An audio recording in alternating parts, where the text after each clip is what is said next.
Hey, welcome back. We're going to do a little film room session today on Jordan Love's 3 interceptions against the Eagles. Maybe a little late in the week to do this, but it's been digging at my brain a little bit, so I thought I would just go through it, and if anyone wants to join me, that's perfectly fine. So we're going to start out. First one here, interception. It's going to be Wicks, somewhere up there. So we'll watch it and then go through it.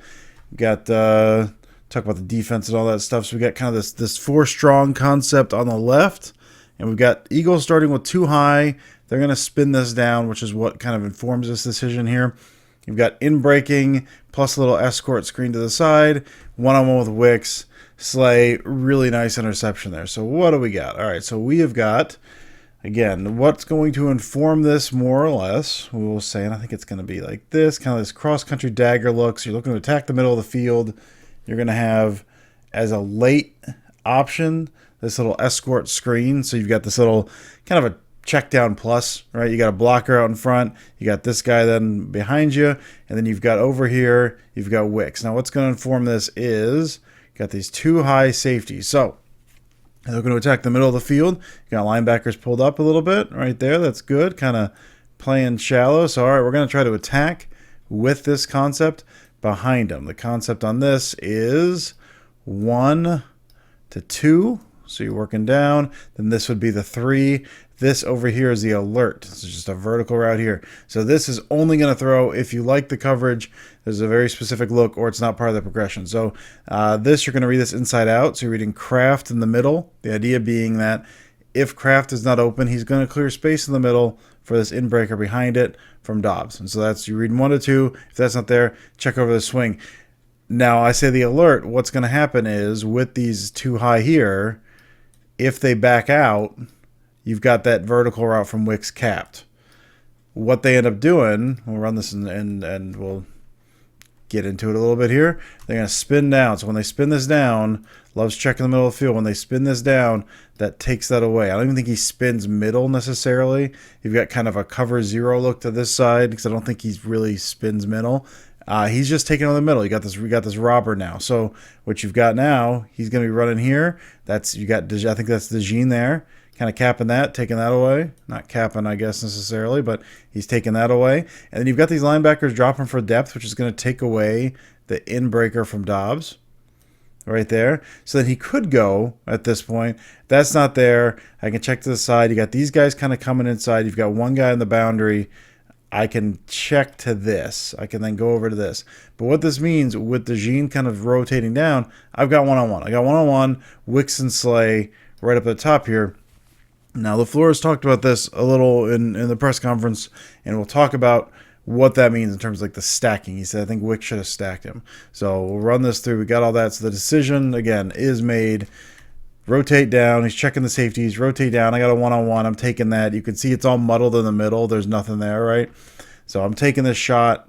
That's the alert. I'm taking that. Really nice play by Slay on that. Now, the critical juncture here. Now, so this gets a little tricky just in that Wicks and Slay, you got about 10 yards of separation there, right? Like right off the jump. So you're trying to beat him. What he's trying to do, he gives him a little shake to the inside, trying to get back outside. I've talked about the red line before and what that is for like wide receivers. So talk about that. All right, you got him right there. You got that little inside out move. Pa-pa! Then you get back up, right? He's got him over. Slay is turned. He's on his heels a little bit. You got this. They run these red line drills for wide receivers. And what that means is you want to be like, it's 5 yards. You know, that's probably not exact. That's probably a little far out. 5 yards from the sideline there. You want to be outside of that, running a vertical route, because then that gives the quarterback a chance to put that out to the outside. And the wide receiver, if he's here, can fade out. And if he's got that DB on his back hip, he can run away from him. Wicks is inside that red line, and we'll talk about that here in a second. So the way he gets this outside release again, ba-ba. Now when you say stack him, you can see him drifting, right? And right now Love is throwing.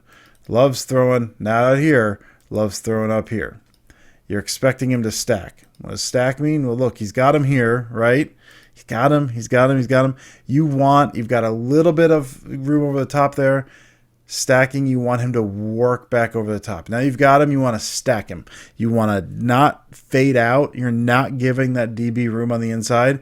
Once you get that leverage over the top, you work back over the top. You stack him, so now instead of that DB on your back hip, that DB is behind you. Love is throwing as if Wicks is going to stack. He does not. And so, instead of Wicks being here, right here, he's back here, and you've got still Slay on his hip. If Wicks has stacked him, he's out in front of this a little bit. Wicks is able to attack this with his hands. He can shield Slay with his body as it is, since he just kind of keeps fading out. Slay's in a really good position, makes a really good play on this. So look at this one more time, look at it from the other angle, move on, because we've already spent quite a bit of time on this. But I think it's important. When LaFleur says stuff about stacking, when he says he should have stacked him, that's what he means. You've got him here. We got that little inside move. We got the little stutter stop. We got him. Work back.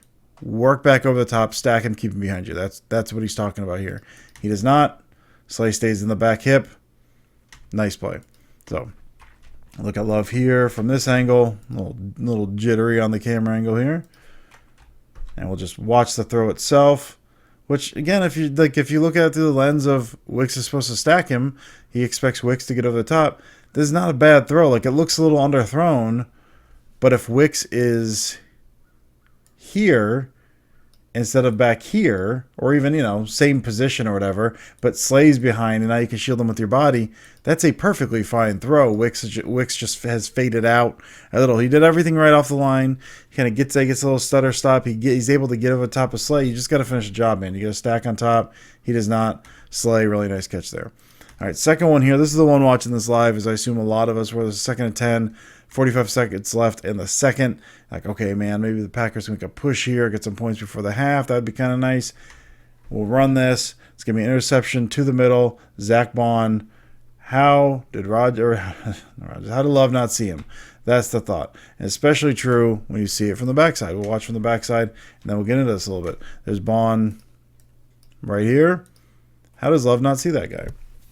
And watch it. This is another one. I love when a quarterback or a coach talks ball a little bit. I just didn't see him. He didn't see him, which he didn't, but there's also a reason for that. So LaFleur said at a post-game presser, maybe after the game, a couple days after the game, I can't remember exactly when it was, this route, what they're trying to do here, they're trying to hit vertical. They're trying to hit, you've got, all right, two main routes here we're going to talk about. You got, I think it's Dobbs here to Melton. Melton on this big over route. And then you've got, that's Heath. He's running this in cutter. So what you're trying to do, you're trying to run an in cutter to influence right there, step down, open up a window for that. That's ultimately what you're trying to do. You're trying to hit that big over. There's a shot play. Again, this is the alert. And so if this is not there, you're working down to the dig. I think over here you've got kind of a little comeback that you can work too late if you want to. A little check and release from Tucker Kraft there as well. But what you're trying to do, you're trying to work that over. If that's not there, if this guy does not bite on this in cutter here, then you've got him. That's the thought. Now what LaFleur said, that colors this quite a bit. You got this big over. He runs this. That's 5, 10, 15. He runs this in cutter. He kind of rolls to 15. This is supposed to be a 20. So if we look at it through that lens, all right, now he's supposed to run this. Instead of breaking here, he's supposed to break here, cut up over here. Does a couple things. Now, I don't think this is ultimately going to influence the safety.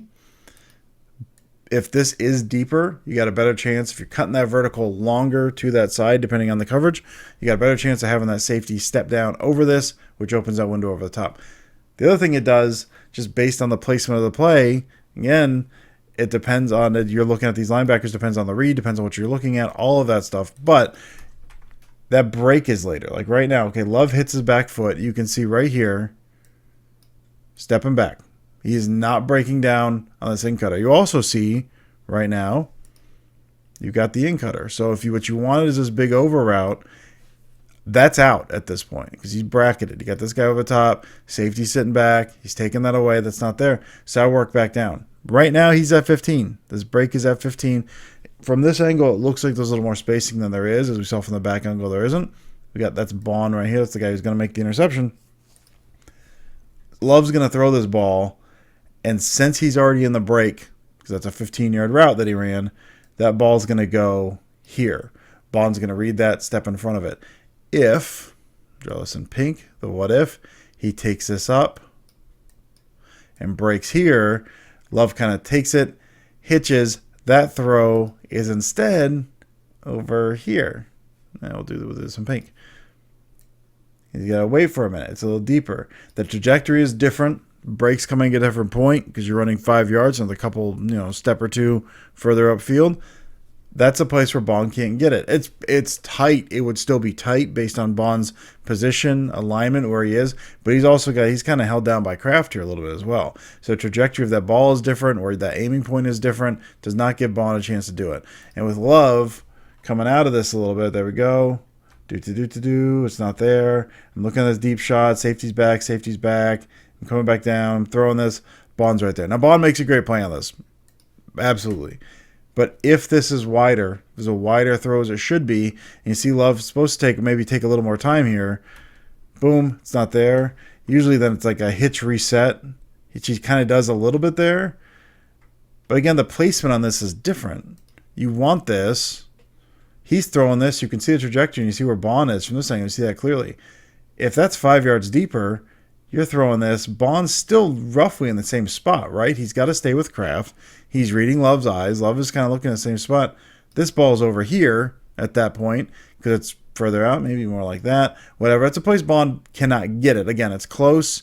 You got to zip that by him. It's a throw we've seen Love make. That's a timing throw. Out of the break, you're throwing that. You're throwing that outside a little bit more. Since that's inside, since that was a 5 yard shorter route, Bond's able to get to it. Nice play by Bond. Again, one of those that if you're watching this and you're watching the game, he didn't see him, which is true, but like given the spacing, given how this is supposed to go, he's not really supposed to see him at that point. Bond's not going to be over there. It's just depending like the aiming point of that throw, I think is different. So spend enough time on that one. This last one, honestly, we don't need to spend a whole lot of time on. It's not that much different than the other one we looked at. It's just a matter of this time now Love's going to force his throw. You got this half boot roll at this point. But we're kind of looking same general idea. But we're taking the shot this time, man. We've got, again, Heath down at the bottom. Going to run a little kind of in-cutter instead of a little comeback instead of in-cutter. That's Melton there. Try to get him on this over route. There's 2 minutes left in the game. Packers need a shot. A 15 to 20-yard gain in the middle helps them to some extent. Clock's running because you hit the 2-minute warning at this point. At this point, I like the go big or go home thing. We take a shot here. This is our only chance. You want to influence, same way. They're not going to influence. I mean, he's rolling them back here. You're trying to hit this big over. They're not going to let him hit the big over. You're going to drop this guy out a little bit there as well. Like he's going to end up being in the play. It doesn't matter. Love is predetermined this throw, which is fine. Again, take your shot. Or you take your shot. Half roll. I mean, if you look at this, like during the course of a play, if he's looking at this, all right, he's half boot rolling, he's set up, you're looking to hit this right here, you've got here, Bond running up the pipe. You got, there's a Blankenship, I guess, right there, and he's going to be able to come back over the top.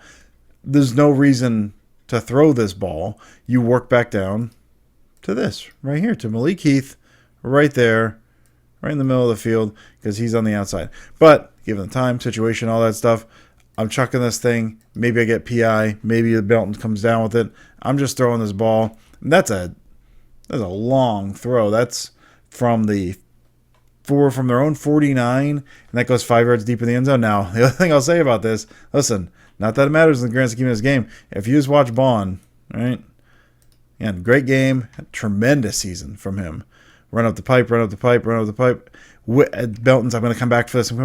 No, you're not. He just gets tackled. That's a non-call that you see on Hail Marys all the time, where it's like a guy's just getting tugged down. Bond's just run up the pipe. I'm going to tackle this guy. What are they going to do? Call it? No, they're not going to call it. And that's as he's trying to come back for it, right? Like, again, I think it ultimately matters. 27 is in great position here.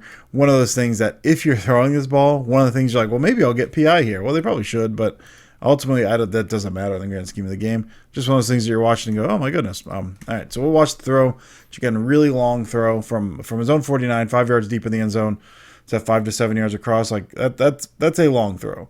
Set up, chuck that thing, and just right into the lap of the defender there. Again, this one, I mean, it's going to go down the stat sheet as a interception, which I totally get. This one doesn't really count.